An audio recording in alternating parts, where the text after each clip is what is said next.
When the emergency dispatcher picked up the line at 11:47 on that humid June evening, she had no idea she was about to hear a voice that would haunt her for years to come. The woman on the other end was crying, her words fractured by gasps and sobs that seemed almost too perfect, too rehearsed. She said her husband was missing, that he'd gone out hours ago and never returned, that something terrible must have happened. But as police cruisers pulled up to the pristine two-story colonial in the heart of Mill Creek, Utah, officers noticed something unusual about the scene before them. The front porch light was on, casting a warm glow over potted geraniums that had been freshly watered. The lawn was manicured to perfection, edged with military precision. Inside, through the large bay window, they could see family photos arranged on the mantel, children's art.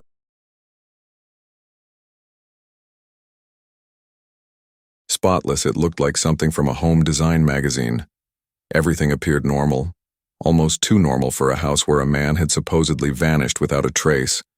The woman who answered the door was composed, despite her tears, her makeup still flawless, her voice steady as she explained that her husband Matthew had left around 8 that evening after an argument, that he'd needed to clear his head, that she'd expected him back by 10. She showed them his car in the driveway, his phone charging on the kitchen counter, his wallet sitting on the dresser upstairs. Detective Sarah Morrison, a 20-year veteran of the Salt Lake City Police Department, felt her instincts screaming that something wasn't right. In 2 decades of investigating missing persons cases, she'd learned to trust that uncomfortable feeling in her gut, that whisper of intuition that separated a genuine emergency from something far more calculated. As she stood in that perfect living room, watching Jennifer Johnson die at her eyes with a monogrammed handkerchief, Morrison made a mental note of every detail that seemed out of place, every answer that came too quickly, every emotion that felt just slightly performative. What police would uncover in the coming days would transform this missing person case into one of the most disturbing domestic homicides Utah had seen in decades, a crime that would force an entire community to question everything they thought they knew about love, marriage, and the masks people wear when the world is watching. To everyone on the outside, Jennifer and Matthew Johnson represented everything a successful American marriage should be.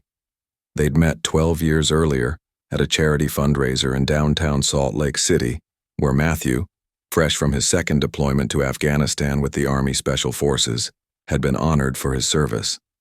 Jennifer, then working as a rising star at a prestigious real estate firm, had approached him after the ceremony, impressed by his humility and the quiet strength Their courtship had been brief but intense, filled with romantic gestures and grand promises about building a life together. Within 8 months, they were married in an elaborate ceremony at a historic Mormon chapel, surrounded by 300 guests who all agreed they'd never seen a more perfect couple. Matthew's military brother spoke of his unwavering loyalty and courage under fire, while Jennifer's colleagues marveled at her ambition and charm, the way she could walk into any room and command attention without seeming to try. They settled into a comfortable rhythm over the following years, with Matthew continuing his service while Jennifer built her real estate empire, selling luxury homes to Utah's growing tech elite. She had a gift for understanding what people wanted before they knew it themselves, for painting pictures of perfect futures in perfect houses, for making every client feel like they were her only priority. By the time their 3rd child was born, Jennifer had earned multiple awards and recognition as one of the top agents in the state, while Matthew had risen to the rank of sergeant in his Green Beret unit. Their social media presence was carefully curated to show a life that others could only dream about, with posts featuring family ski trips to Park City, summer vacations to California beaches, and holiday gatherings where their home looked like something from a lifestyle magazine. Friends described them as the kind of couple you wanted to be around, the ones who hosted legendary backyard barbecues where Matthew grilled perfect steaks while Jennifer floated between guests with a pitcher of her signature sangria, making everyone feel welcome and valued. Their children attended the best private school in the area, participated in every extracurricular activity imaginable, and seemed to embody the same polished perfection as their parents. But beneath this carefully constructed surface, cracks had been forming for years, fault line that ran deep enough to eventually shatter everything. Matthew had returned from his final deployment in late 2021, after spending 15 years in the Army and completing 6 tours in combat zones. The transition to civilian life proved far more difficult than he'd anticipated, a struggle that millions of veterans face but few talk about openly. He'd left the military with honors, a chest full of medals, and the respect of everyone who'd served alongside him. But he'd also left with invisible wounds that no ceremony could acknowledge. The structured world of military life, where every day had clear objectives and measurable outcomes, had been replaced by the ambiguous demands of civilian existence, where success felt subjective and purpose seemed elusive. He took a job as a security consultant for a defense contractor, work that should have been a natural fit for someone with his background. But Matthew found himself sitting in endless meetings discussing protocols and procedures, while his mind drifted to memories of mission and brother in Orm who hadn't made it home. Jennifer seemed frustrated by his struggles, though she tried to hide it behind supportive smiles and encouraging words. She'd been the primary breadwinner during his frequent deployments, managing the household finances and making major decisions on her own, and she'd grown accustomed to a level of independence and control that Matthew's permanent presence now disrupted. Arguments began to surface over things that seemed minor on the surface, but revealed deeper tensions underneath. Disagreements about parenting styles and spending habits and whose career should take priority. Matthew wanted to slow down, to focus on being present for his kids in ways his own father never had been, to find meaning in the simple moments that he'd missed during years of service. Jennifer wanted to expand, to grow her business into a full-fledged agency, to climb higher on the ladder of success that she'd been ascending since before they met. These conflicting visions of their future created a distance between them that grew wider with each passing month, a chasm filled with unspoken resentments and disappointed expectations.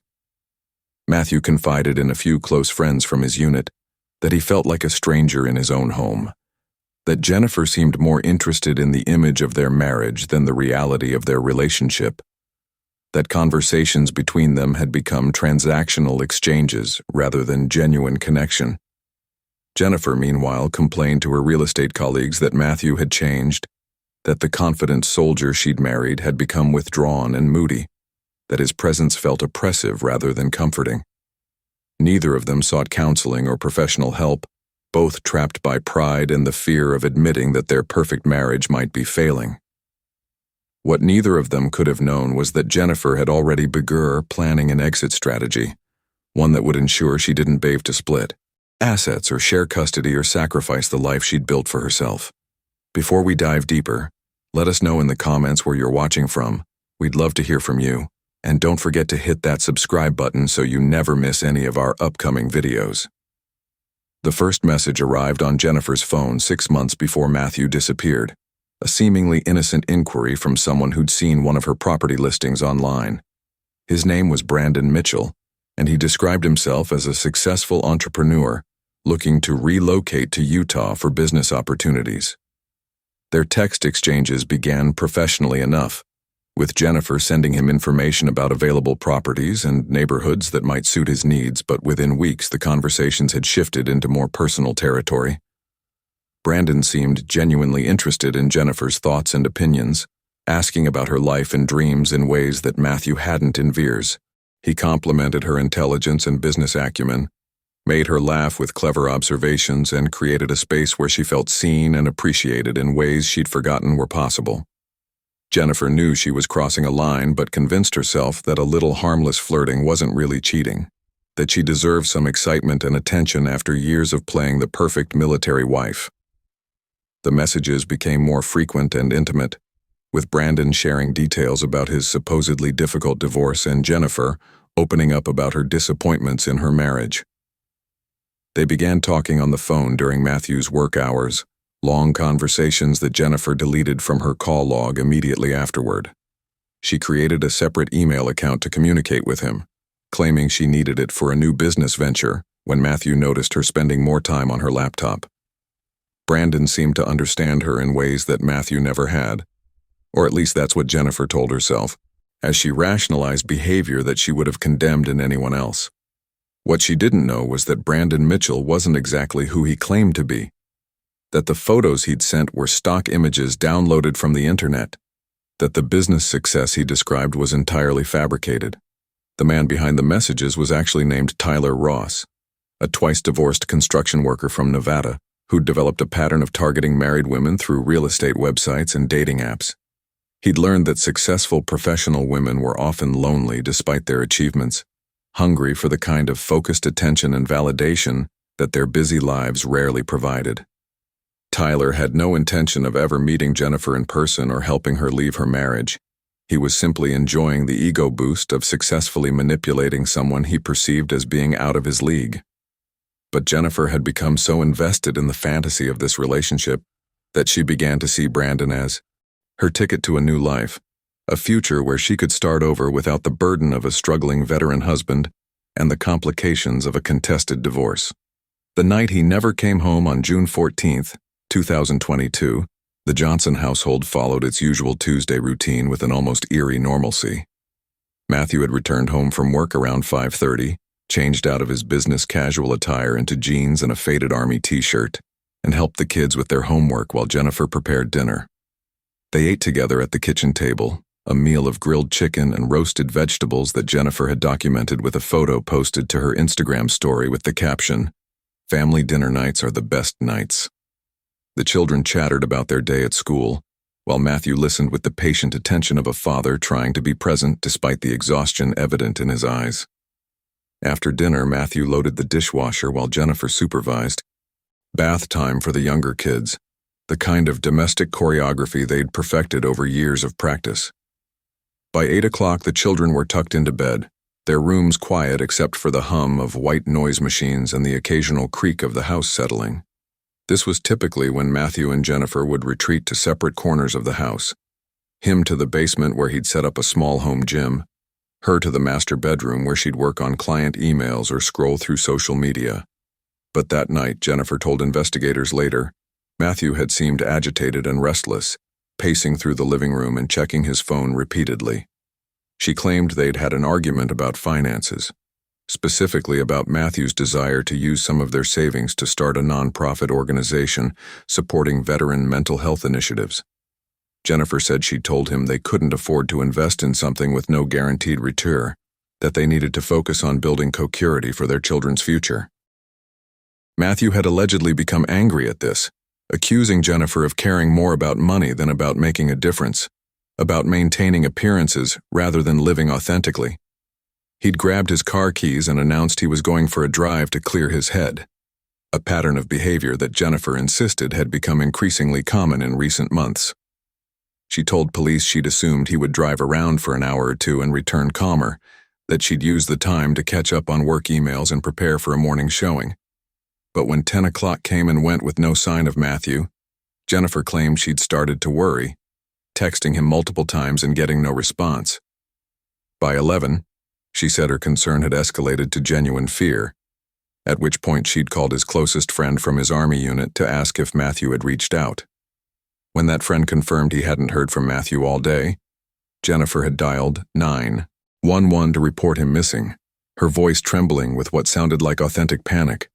The responding officers, Patrolman Jake Torres and Michelle Chen, arrived at the Johnson residence at 11:54 to find Jennifer waiting by the front door, her arms wrapped around herself as if she were cold despite the warm summer night.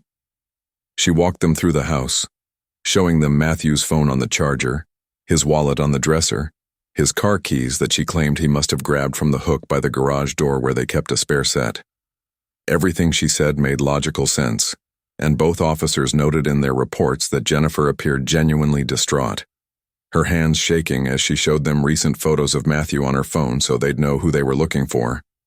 They asked if Matthew had any history of mental health issues or suicidal ideation, standard questions in missing person cases involving veterans. Jennifer hesitated before answering, then admitted that Matthew had been struggling with the transition to civilian life, that he'd seemed depressed and withdrawn, that she'd encouraged him to seek help, but he'd refused, insisting he could handle it on his own. This information immediately elevated the urgency of the case, transforming it from a possible voluntary disappearance into a potential welfare check that required immediate action. The officers called for additional units to begin searching nearby areas, parks and overlooks where someone in distress might go, while Torres stayed at the house to gather more information. He asked Jennifer to walk him through their argument in detail, to recall exactly what Matthew had said before he left. She recounted the conversation about the non-profit organization, claiming Matthew had said something about how Jennifer would be better off without him, that his family deserved someone who could provide stability rather than someone who couldn't even adjust to normal life. Those statements, which Jennifer presented as evidence of Matthew's disturbed state of mind, would later become crucial pieces of evidence in a very different narrative. Detective Morrison arrived around 1:30 in the morning, called in because of the veteran angle and the potential for a crisis situation. She conducted her own interview with Jennifer, this time with a more skeptical eye trained by decades of experience. Morrison asked to see the text messages Jennifer had sent Matthew after he left, the ones she claimed showed her growing concern. Jennifer pulled up her phone and showed a series of messages starting at 9:45, each one increasingly worried in tone, ranging from, "Hey babe, when are you coming home?" to "Matthew, please answer me, I'm getting scared." But Morrison noticed something that the patrol officers had missed. The metadata on the messages showed they'd all been sent within a 2-minute window, as if they'd been composed all at once and then backdated. Though Jennifer's phone settings made this difficult to, as the night stretched toward dawn, more inconsistencies began to emerge in Jennifer's account of the evening. She'd initially said she'd been working on emails after Matthew left, but when Morrison asked to see her laptop to verify the timeline, Jennifer suddenly remembered that she'd actually been watching television in the bedroom, binge-watching a series on one of the streaming services. When Morrison asked which show, Jennifer paused for several seconds before naming a popular crime drama, though she couldn't recall any specific details about the episodes she'd supposedly watched. Morrison also noticed that Jennifer's appearance seemed too put together for someone who'd been frantically worried about her missing husband for hours. Her makeup was still perfectly applied, her hair neatly styled, her clothes free of wrinkles or any sign that she'd been pacing or crying for extended periods.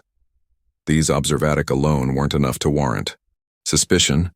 Some people maintain their composure during crises while others fall apart, but they added to Morrison's growing sense that something fundamental didn't align in this picture.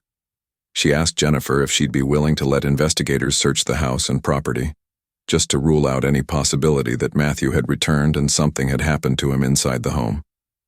Jennifer agreed immediately, perhaps too immediately, saying she'd do anything to help find her husband.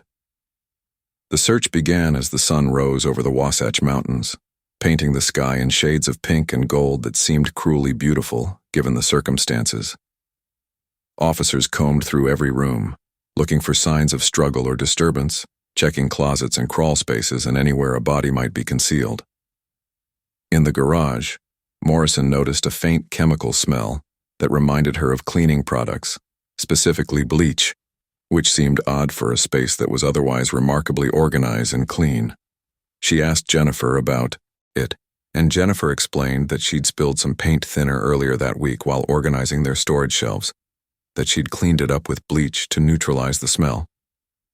The explanation was plausible, but Morrison made a note to have the garage more thoroughly examined if Matthew didn't turn up soon. In the living room, one of the younger officers noticed that a section of carpet near the fireplace appeared slightly damp, as if it had been recently cleaned, though the rest of the carpet showed the normal wear and dirt of a house with 3 children.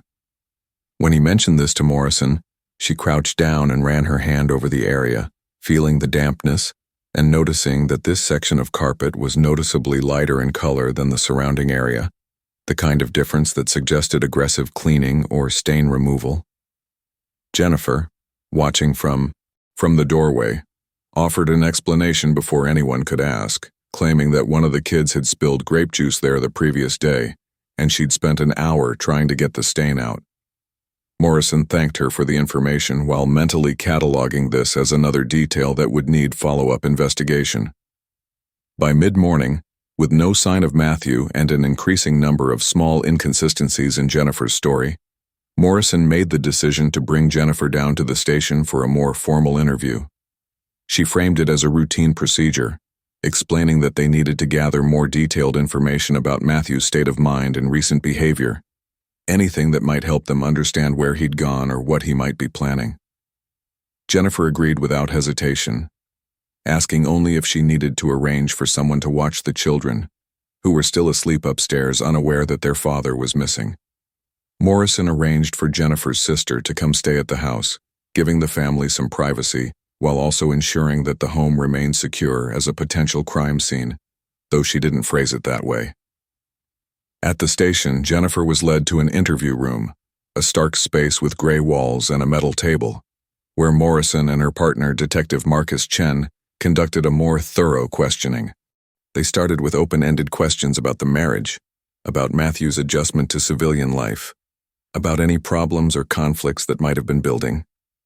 Jennifer painted a picture of a loving but troubled relationship, describing Matthew as a good man struggling with demons he couldn't conquer, herself as a supportive wife trying to hold everything together while managing her career and raising their children. She cried at appropriate moments, her voice breaking when she talked about how much she loved Matthew despite their difficulties, how worried she was that he might do something to hurt himself. But as the interview progressed and the questions became more specific and pointed, Jennifer's composure began to show cracks. Morrison asked about the couple's finances, specifically about whether they had life insurance policies on each other. Jennifer confirmed that they did, substantial policies that Matthew had insisted on when he was still in the military, wanting to ensure his family would be taken care of if something happened to him during deployment. The policies were worth over $2 million each, a detail that Morrison noted with particular interest. When asked if she'd been having any problems in the marriage beyond Matthew's adjustment struggles, Jennifer hesitated before insisting that they'd been working through their issues, that every marriage has its challenges, but they were committed to each other. Morrison then shifted tactics, asking if Jennifer would be willing to voluntarily provide her phone for forensic examination, explaining that text messages and call records might provide clues about Matthew's whereabouts or state of mind. For the first time since the interview began, Jennifer's mask of cooperation slipped, her eyes widening slightly before she caught herself and agreed, though she mentioned she'd need to contact her attorney first to understand her rights, a request that, while entirely reasonable, also suggested a level of legal awareness that seemed premature for someone whose husband had only been missing for 12 hours. The investigation into Matthew Johnson's disappearance shifted into high gear, as the initial 48-hour window, considered critical in missing person cases, began to tick away. While uniformed officers continued searching parks, trails, and overlooks throughout the Salt Lake Valley, detectives focused on building a comprehensive timeline of the Johnson family's activities in the days and weeks leading up to Matthew's disappearance. They interviewed neighbors who described the Johnsons as friendly but private, the kind of family you'd wave to from across the street, but rarely have extended conversations with. Several mentioned that they'd heard raised voices coming from the Johnson house on multiple occasions over the past few months, arguments that seemed to occur late at night after the children were in bed. One neighbor, an elderly woman named Margaret Sullivan who lived directly next door, told detectives that she'd been awakened around midnight on the night Matthew disappeared by the sound of the Johnsons' garage door opening and a vehicle starting up.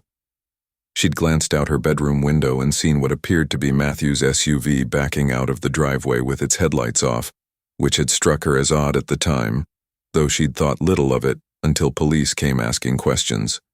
This directly contradicted Jennifer's statement that Matthew had left around 8 in his sedan, not the SUV, and that his car had been in the driveway all night. When confronted with this discrepancy, Jennifer seemed confused and flustered, insisting that Mrs. Sullivan must have been mistaken, that she'd been sound asleep by midnight and would have heard if anyone had taken the SUV. Detectives made note of this contradiction, while also recognizing that elderly witnesses sometimes confuse dates or times, and that the observation alone wasn't conclusive evidence of anything suspicious. Meanwhile, the forensic team that had obtained a warrant to thoroughly search the Johnson property made several discoveries that transformed the investigation from a missing person case into a potential homicide. In the garage, luminol testing revealed traces of blood that had been cleaned but not completely eliminated, small spots and smears that suggested someone had been injured there, though the amount of blood wasn't necessarily consistent with a fatal wound. The blood was sent for DNA analysis, a process that would take several days to complete, but would ultimately confirm it belonged to Matthew. More concerning was what they found when they pulled up the section of carpet in the living room that had appeared damp and freshly cleaned. Underneath the carpet padding, they discovered more blood traces that had seeped through, along with what appeared to be defensive knife cuts in the padding itself, suggesting a struggle had taken place there. The security camera system that the Johnsons had installed 2 years earlier should have provided definitive evidence of what had happened that night, but when detectives attempted to review the footage, they discovered that the system had been turned off between 7:30 and 11:45 on the night in question, a gap that perfectly bracketed the time frame when Matthew had supposedly left for his drive. Jennifer explained that the system had been malfunctioning recently, randomly shutting off and needing to be rebooted, a problem she'd been meaning to have fixed, but hadn't gotten around to addressing. She claimed she hadn't even noticed it was off until the next morning, when she was checking if it had captured Matthew leaving. This explanation might have been believable, except that forensic examination of the system's settings revealed that it had been manually disabled through the app on Jennifer's phone at 7:32, then manually re-enabled at 11:46, just minutes before Jennifer called 911.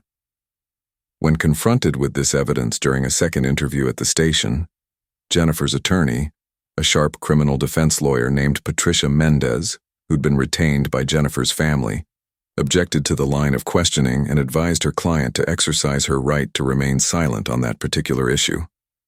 This move, while legally sound, had the practical effect of eliminating any innocent explanation Jennifer might have offered for why she deliberately disabled the security system during the exact window when her husband disappeared.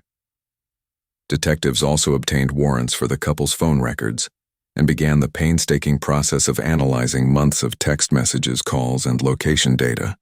What they found in Jennifer's phone painted a picture dramatically different from the devoted wife she'd presented to investigators.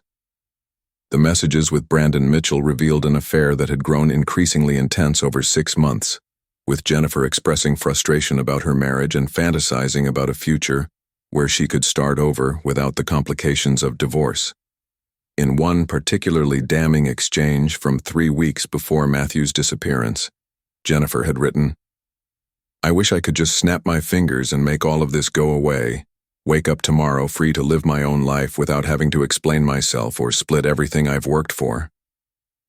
Brandon had responded with encouragement, telling her she deserved happiness and shouldn't let anyone hold her back from claiming the life she wanted. Even more troubling was Jennifer's search history on both her phone and laptop, which revealed a pattern of inquiries that suggested premeditation rather than spontaneous action. Between April and June of 2022, Jennifer had conducted dozens of searches on topics that would later seem incredibly incriminating. She'd researched how long it took for blood to dry and whether bleach could completely eliminate DNA evidence from crime scenes. She'd looked into life insurance policies and whether benefits would be paid out in cases where a body wasn't found, reading multiple articles about the legal declaration of death after a certain period of absence. She'd studied articles about veteran suicide statistics, seemingly looking for information that might support a narrative of Matthew taking his own life. She'd even researched remote locations in Utah, where a body might not be discovered for months or years, reading hiking blogs and wilderness guides about areas with minimal foot traffic. Most damning of all were searches about whether phone location data could be spoofed or disabled, and whether security camera footage could be permanently deleted without leaving traces. When presented with this search history during her third interview, Jennifer's attorney objected strenuously, arguing that curiosity about crime-related topics didn't constitute evidence of criminal intent, that many people researched dark subjects without any intention of acting on that information. She pointed out that Jennifer worked in real estate and had to be knowledgeable about home security systems and insurance policies as part of her profession, and that as the wife of a combat veteran, concerns about suicide weren't unreasonable. These were valid points that any competent defense attorney would make, but the totality of the evidence was beginning to paint a picture that was difficult to explain away as coincidence. The break in the case came from an unexpected source, a traffic camera located near the entrance to Little Cottonwood Canyon, a popular recreation area about 20 miles from the Johnson residence. Detectives had requested footage from all traffic cameras in a 50-mile radius, hoping to trace Matthew's movements if he'd actually left the house that night. What they found instead was footage of Matthew's SUV, not his sedan, passing the camera at 2:43 in the morning on June 15th, hours after Jennifer claimed to have been asleep and unaware of any vehicle leaving their property. The vehicle was heading up the canyon access road, toward remote areas of the Wasatch National Forest, where hiking trails wound through dense pine forests and steep terrain. Even more significantly, analysis of the footage revealed that only one person was visible in the front seat of the SUV, and the build and profile suggested it was Jennifer, not Matthew. Armed with this new evidence, detectives returned to the Johnson property with another search warrant, this time specifically targeting the SUV that had been sitting unused in the garage since Matthew's disappearance. Forensic examination revealed that someone had recently cleaned the vehicle's interior thoroughly, but had missed several key areas where evidence remained. In the cargo area, concealed under the mat, they found additional blood traces that matched Matthew's DNA. Stuck to the undercarriage of the vehicle were plant materials and soil samples that would later be matched to the specific area of Little Cottonwood Canyon where the vehicle had been captured on camera. Most compelling was what they found wedged between the seats, a small receipt from a hardware store in a neighboring town, dated June 13th, the day before Matthew disappeared. The receipt showed purchases of heavy-duty plastic tarps, duct tape, rope, and a folding shovel, items that would be entirely innocent in many contexts, but became highly suspicious given the circumstances. When investigators visited the hardware store and obtained security footage, they found video of Jennifer making the purchases herself, using cash rather than a credit card in what appeared to be a deliberate attempt to avoid creating a traceable record. The evidence was mounting into something that could no longer be explained away as misunderstandings or unfortunate coincidences, and on June 22nd, 8 days after Matthew Johnson was last seen alive, Jennifer was arrested and charged with his murder. The arrest sent shockwaves through the community that had been following the case through local news coverage and social media. How could this charming, successful woman, this devoted mother, this pillar of the community be capable of killing her husband? Friends and colleagues rushed to Jennifer's defense, insisting there must be some mistake, that the police had gotten it wrong, that Jennifer was being railroaded by investigators looking for an easy answer. Her real estate firm released a statement expressing support for their colleague and confidence that the truth would emerge. Her children were placed temporarily with Jennifer's sister while the legal process unfolded, shielded as much as possible from the media circus that had erupted around their family. The preliminary hearing, held in a packed courtroom in downtown Salt Lake City, presented the public with its first detailed look at the prosecution's case against Jennifer Johnson. Deputy District Attorney Robert Hammond laid out a timeline that prosecutors believed represented what had actually happened on the night of June 14th. According to this narrative, Jennifer had been planning Matthew's murder for weeks, carefully researching methods and establishing a framework that would make his death appear to be suicide or accidental. On the afternoon of June 14th, while Matthew was at work, Jennifer had disabled the home security system and prepared the materials she'd purchased the previous day. That evening, after the children were in bed, Jennifer had confronted Matthew in the living room, possibly about wanting a divorce, possibly about her affair, or possibly about nothing at all, simply choosing that moment to execute a plan she'd already committed to. The prosecution theorized that Jennifer had attacked Matthew with a knife, the struggle leaving blood traces on the carpet and defensive wounds that would later be documented when his body was eventually found. After killing him, Jennifer had wrapped his body in the plastic tarps and used the garage as a staging area, while she cleaned up the living room crime scene as best she could. Around midnight, confirming Mrs. Sullivan's observation, Jennifer had loaded Matthew's body into the SUV and driven up Little Cottonwood Canyon to a remote location she'd scouted previously. There she'd buried him in a shallow grave, using the folding shovel she'd purchased in an area off the main trails where discovery was unlikely. She'd returned home by 3:30 in the morning, re-enabled the security system to create the appearance that it had simply malfunctioned, and then waited until a plausible amount of time had passed before calling 911 to report Matthew missing. The entire plan, prosecutors argued, had been designed to make Matthew's disappearance look like suicide or voluntary abandonment, giving Jennifer access to his life insurance and the freedom to pursue her new relationship without the complications of divorce. Defense attorney Patricia Mendez countered with a very different narrative, one that portrayed Jennifer as a victim rather than a perpetrator.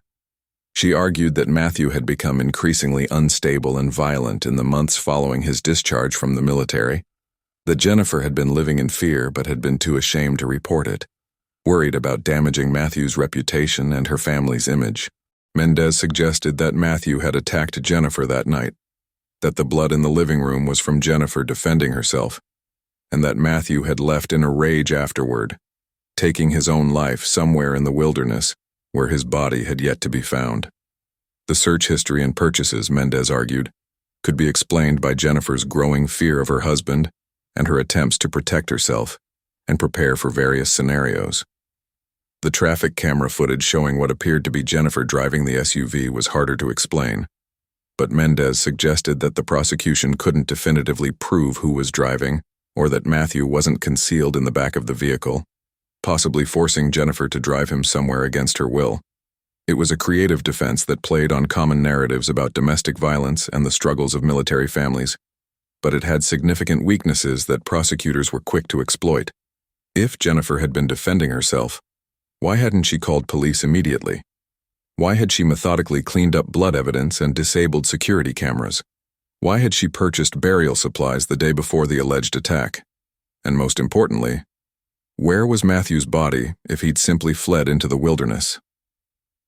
The preliminary hearing concluded with the judge finding sufficient evidence to proceed to trial, and Jennifer was held without bail due to the seriousness of the charges and the court's determination that she presented a flight risk. Over the following months, as both sides prepared for trial, the story of Jennifer and Matthew Johnson became a national sensation, featured on true crime podcasts and television shows, dissected by armchair detectives on social media, and debated endlessly by people who felt certain they knew the truth, despite having no direct connection to the case. Some saw Jennifer as a calculated killer who'd murdered her husband for money and freedom. Others saw her as a desperate woman pushed to the breaking point by an abusive relationship and a society that doesn't believe or protect victims of domestic violence. The truth, as is often the case in these situations, was probably more complex than either narrative suggested, but that truth remained elusive as long as Matthew's body remained undiscovered. The search for Matthew Johnson's remains became one of the most extensive missing person searches in Utah history, with volunteers combing through hundreds of square miles of wilderness in the Wasatch Mountains. Search and rescue teams used cadaver dogs, drones with thermal imaging, and ground-penetrating radar in areas identified as possible burial sites based on the traffic camera footage and soil samples from Jennifer's SUV. The rugged terrain and dense vegetation made the search extraordinarily difficult, and as weeks turned into months without a discovery, some began to wonder if Matthew's body would ever be found. Then, on September 8th, nearly 3 months after his disappearance, a group of hikers stumbled upon a disturbed area of earth about a quarter-mile off a remote trail in Little Cottonwood Canyon. They noticed what appeared to be fabric protruding from the ground and, recognizing the possible significance, immediately contacted authorities rather than investigating further themselves. When forensic teams excavated the site, they found Matthew Johnson's remains wrapped in plastic tarps, exactly as prosecutors had theorized. The body was in an advanced state of decomposition, but forensic pathologists were still able to determine cause of death: multiple stab wounds to the chest and abdomen, with defensive wounds on Matthew's hands and arms consistent with him trying to protect himself during an attack. The location of the grave matched precisely with the area where soil samples from Jennifer's SUV had originated, and items found buried with the body, including Matthew's watch and wedding ring, definitively established his identity. Perhaps most significantly for the prosecution's case, forensic analysis of the plastic tarps revealed Jennifer's DNA, along with Matthew's blood, creating a direct physical link between Jennifer and the burial site. The discovery of Matthew's body eliminated any remaining possibility that he'd simply fled or taken his own life elsewhere, transforming the case from circumstantial speculation into concrete evidence of murder. The trial of Jennifer Johnson began in January of 2023, nearly 7 months after Matthew's death, in a courtroom that had been carefully selected for its size to accommodate the intense media interest and the large number of people from both sides of the case who wanted to observe the proceedings. Prosecutor Robert Hammond opened with a methodical presentation of evidence that walked the jury through every step of what he characterized as a cold, calculated murder committed by a woman who valued her image and bank account more than her husband's life. He presented the affair with Brandon Mitchell, emphasizing messages where Jennifer expressed a desire to be free of her marriage without the financial consequences of divorce. He showed the jury Jennifer's search history, arguing that it demonstrated clear premeditation and planning rather than the spontaneous actions of someone acting in self-defense. He walked them through the physical evidence, the blood in the house that Jennifer had tried to clean up, the disabled security system, the midnight drive to the burial site captured on traffic camera, the burial supplies purchased with cash to avoid detection, and the DNA evidence linking Jennifer directly to Matthew's grave. He called witnesses, including friends of Matthew, who testified that they'd never seen any evidence of him being violent or abusive, neighbors who described hearing arguments but never witnessed anything physical, and mental health professionals who explained that while Matthew had struggled with his transition to civilian life, he'd shown no signs of the kind of rage or instability that Jennifer's defense team was claiming. The prosecution's case. The trial stretched across 3 weeks of testimony that laid bare the intimate details of a marriage that had rotted from within. Expert witnesses debated the meaning of blood spatter patterns and the significance of deleted text messages. Character witnesses painted competing portraits of Matthew as either a troubled veteran or a devoted father, of Jennifer as either a cold-blooded killer or a woman trapped in an impossible situation.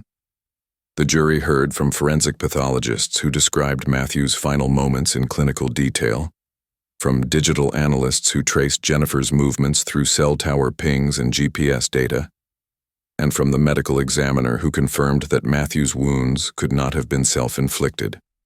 Throughout it all, Jennifer sat at the defense table with an expression that observers struggled to read, sometimes tearful, sometimes stoic, always carefully composed, even as the evidence mounted against her. When she finally took the stand in her own defense, Jennifer told yet another version of events, claiming now that Matthew's death had been an accident during a confrontation where he'd attacked her first, and she'd grabbed a knife in self-defense without meaning to kill him. She insisted she'd panicked after he died, afraid that no one would believe her story, terrified of losing her children, and had made the catastrophic decision to hide his body rather than call for help. It was a narrative designed to evoke sympathy, to transform a murder charge into something closer to manslaughter or even justified homicide. But prosecutors systematically dismantled it during cross-examination. How did an accidental killing explain the purchased burial supplies from the day before? How did panic explain the methodical cleaning of blood evidence and disabling of security cameras? How did fear explain the affair and the searches about life insurance payouts? Jennifer's answers grew increasingly vague and contradictory under pressure, her carefully constructed explanations crumbling as Hammond pressed her on each inconsistency. The jury deliberated for 2 days before returning with their verdict, guilty of second-degree murder, finding that while Jennifer had intentionally killed Matthew, the prosecution hadn't proven beyond reasonable doubt that she'd planned it weeks in advance as required for a first-degree conviction. The courtroom erupted in a mixture of relief and outrage, with Matthew's family sobbing in the front row, while Jennifer's supporters insisted that justice had not been served. At sentencing, Judge Maria Castellano heard impact statements from Matthew's brother, who spoke about the 3 children who would grow up without their father, and from Jennifer's sister, who pleaded for leniency and maintained her belief in Jennifer's innocence despite the verdict. Judge Castellano sentenced Jennifer to 15 years to life in prison, noting that while she acknowledged the complexities of the case, the deliberate cover-up and destruction of evidence demonstrated a level of calculation that warranted a significant sentence. Jennifer was led from the courtroom in handcuffs, her face finally cracking to reveal genuine emotion, though whether it was remorse for what she'd done or simply grief at being caught remained a question that perhaps only she could answer. In the months following the conviction, new details continued to emerge that filled in gaps in the story. Brandon Mitchell, the man Jennifer had been having an affair with, turned out to be Tyler Ross. And when confronted by investigators, he admitted he'd never had any intention of actually being with Jennifer, that their entire relationship had been a fantasy he'd created for his own entertainment. This revelation added another layer of tragedy to an already heartbreaking case. The realization that Jennifer had destroyed her family and thrown away her freedom for a relationship that had never been real to begin with. Matthew's life insurance policies paid out to a trust established for his children, who were being raised by Matthew's brother and his wife in Colorado, far from the media attention that continued to swirl around their mother's case.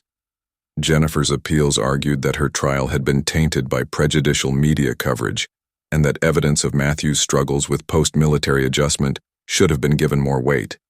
But these appeals were consistently denied by higher courts. As time passed and the immediate intensity of the case faded from headlines, the story of Jennifer and Matthew Johnson became another cautionary tale about the darkness that can hide behind perfect facades and the devastating consequences of choosing violence over honesty. For Matthew's family, there would never be true closure. No answer that could explain why someone who'd promised to love him had instead planned his death and tried to erase his existence. For the community that had known the Johnsons, the case forced uncomfortable conversations about the assumptions people make about their neighbors and the signs of trouble that often go unnoticed until it's too late. For the 3 Johnson children, the legacy would be even more complicated, growing up knowing that their mother had killed their father and then lied about it to the world, trying to make sense of a tragedy that made no sense at all. In the end, the question that haunted everyone who followed the case wasn't just what had happened that night in the Johnson living room, but how a successful professional woman with everything to lose had convinced herself that murder was a reasonable solution to marital unhappiness. Was it greed, the allure of $2 million and freedom from financial compromise? Was it the intoxication of a new relationship that seemed to promise escape from the mundane struggles of real life? Was it simply the culmination of resentments that had built up over years until they festered into something toxic and uncontrollable? Perhaps it was all of these things, or perhaps it was something else entirely, a darkness in Jennifer's character that had always been there, waiting for the right circumstances to emerge. The truth, as it often does, died with Matthew on that June night, and what remained was only evidence and testimony and the inadequate words people use to try to make sense of the incomprehensible. Before we dive deeper, let us know in the comments where you're watching from. We'd love to hear from you. And don't forget to hit that subscribe button so you never miss any of our upcoming videos. Because in the world of true crime, sometimes the truth is the most chilling part of all.